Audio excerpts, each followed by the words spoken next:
Antioxidant, a word that may have been unusual 30 years ago, but now has made it into our everyday language.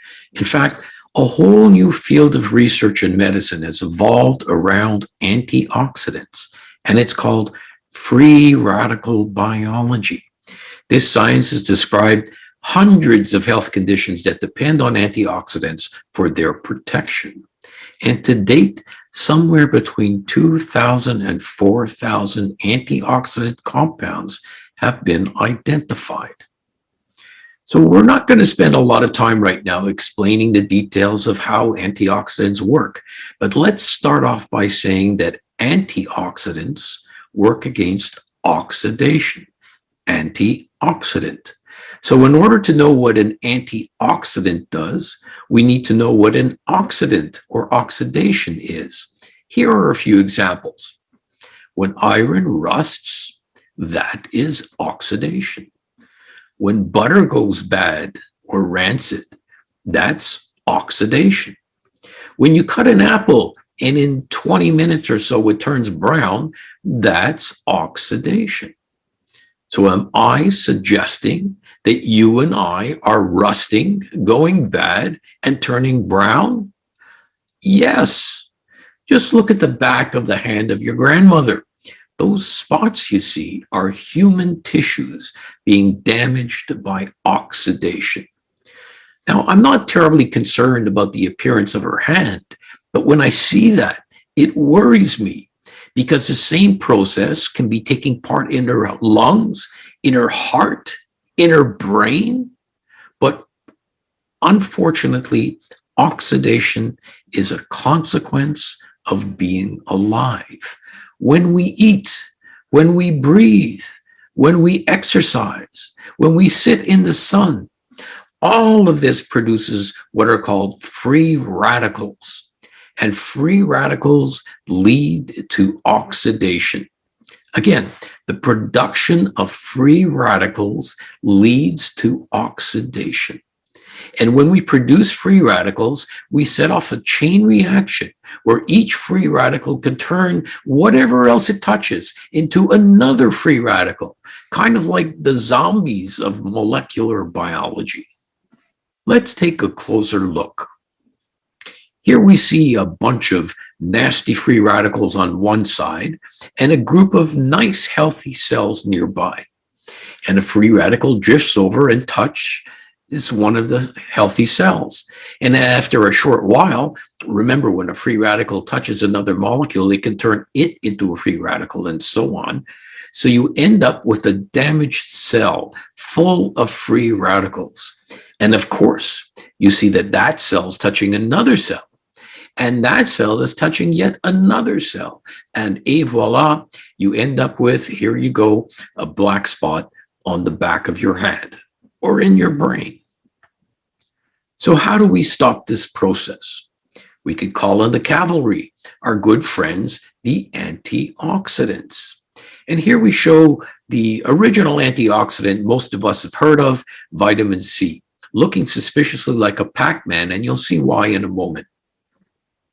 So here's the vitamin C, and the vitamin C will go ahead and grab onto that free radical and try to neutralize it. Well, that's great.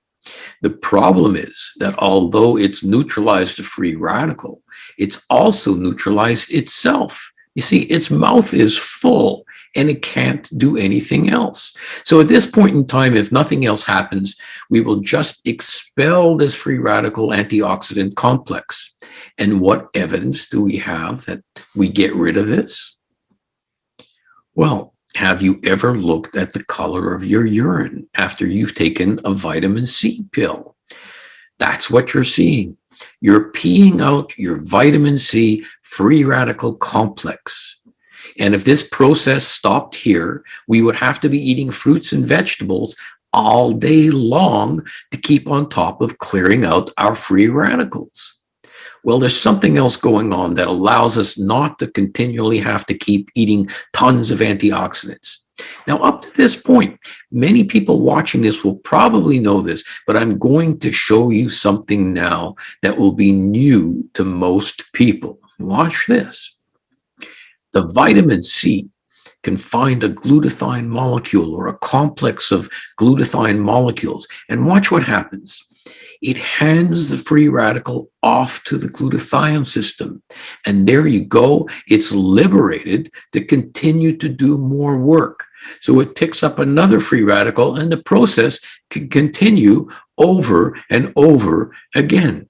And what's happening is that glutathione is recharging, re-energizing, it's recycling that vitamin C molecule. So we get many, many more miles out of it.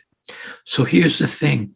It's not just vitamin C that it does this to. Every single antioxidant known to man, and as we mentioned, there's between 2,000 and 4,000 different ones, do the same thing. They unload their free radicals to glutathione.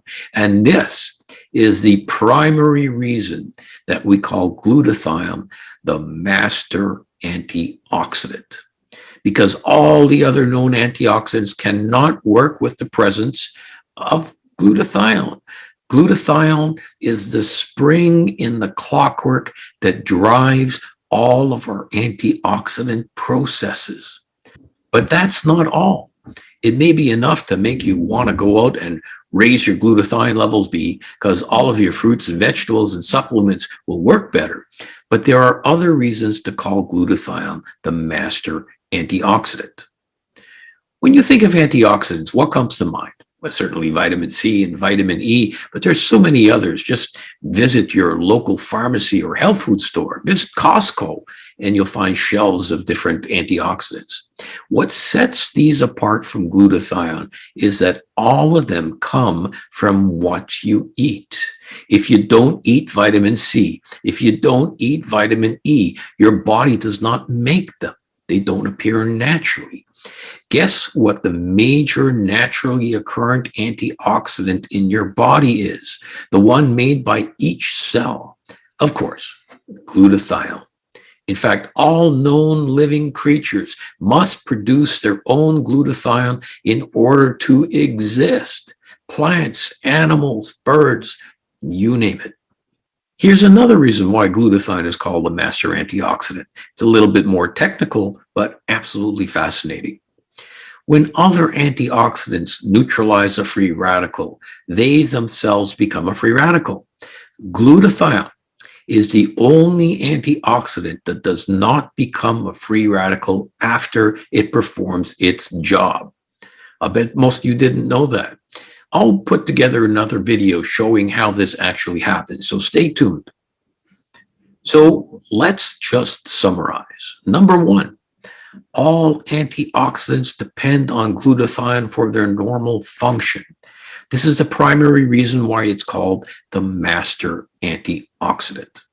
Number two, it's the antioxidant your body actually makes itself. Other antioxidants like C and E must be eaten to be in your body. Number three, it's the only antioxidant that does not turn into a free radical after it's spent. So please, please take advantage of this information. Do your mind and your body a big favor. Raise your master antioxidant glutathione and feel the difference. The health